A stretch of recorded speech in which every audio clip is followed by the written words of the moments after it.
So, do people actually recall Wagstaff being a playable character in Solo Don't Starve and all of its DLCs? Don't worry if you didn't, as Mathem99 here did, and even took it upon themselves to give the Cryptic Founder his very own refresh. From brand spanking new gadgets to, well, even more unique gizmos, I guess. Let's just say that his time in the Constant has been well spent. And that's mostly due to the fact that he learned how to harness its power.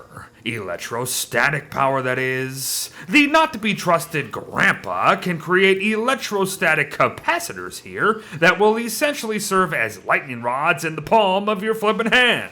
Make a couple, wait for or force lightning to strike a couple of them, and suddenly you will have a couple of restrained electricities in your hands. So think of these as batteries for your goggles for the most part, but keep them handy regardless, as let's just say plenty of new crafts will be requiring a restrained electricity or two, like the Holography widget here. Toss in some gears and doodads for the ability to spawn a hologram of yourself, which is just another hologram of yourself. Yeah, it don't make much sense lore-wise, but who cares? It's cool. And it also has a cooldown of 5 minutes too, mind you. Unless, of course, you've made several of the things. But if so, you can replace holograms as often as you please, but for the most part, the one you do spawn will immediately draw the aggro of hostiles, boast 900 health, will actively teleport to a new location nearby once said health reaches 66%, and will even do the same once again come 33% health.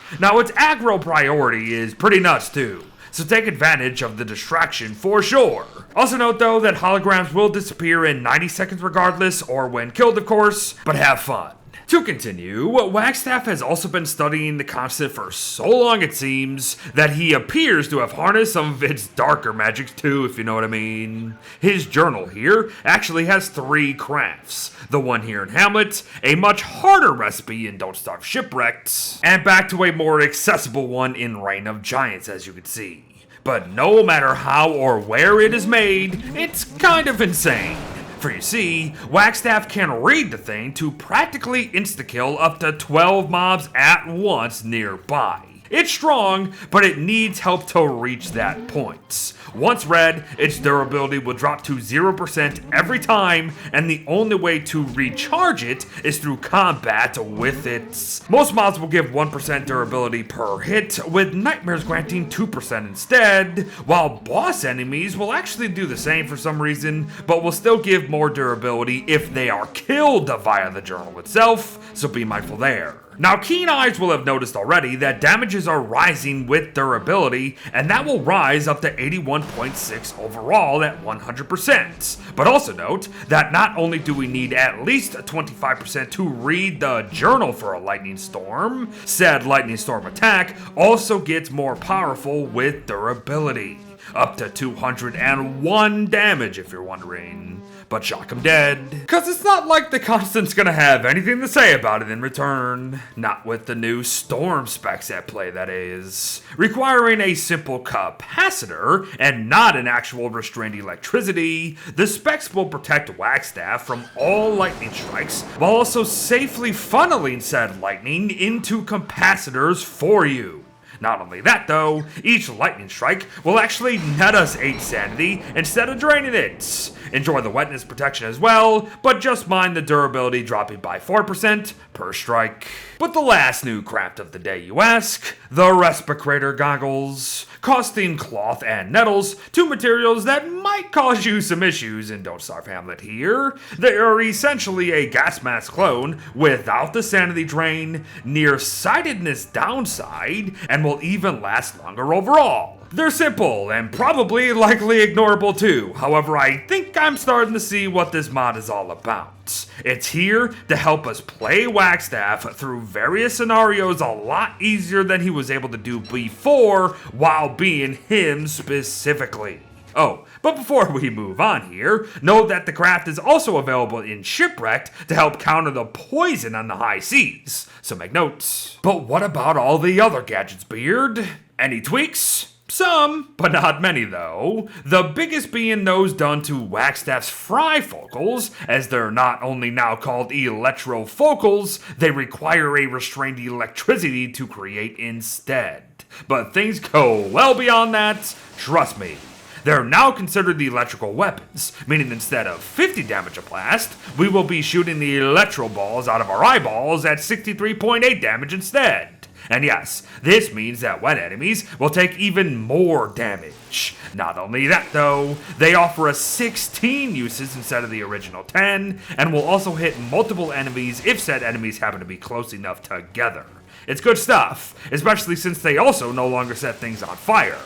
Be warned though, they will still break fully come 0%, and if it's raining and you're wet, even like one wetness wet, you will shock yourself using these things. If you're gonna do it in seasons with lots of rain, you have to be wearing lightning-proof clothing to do so safely.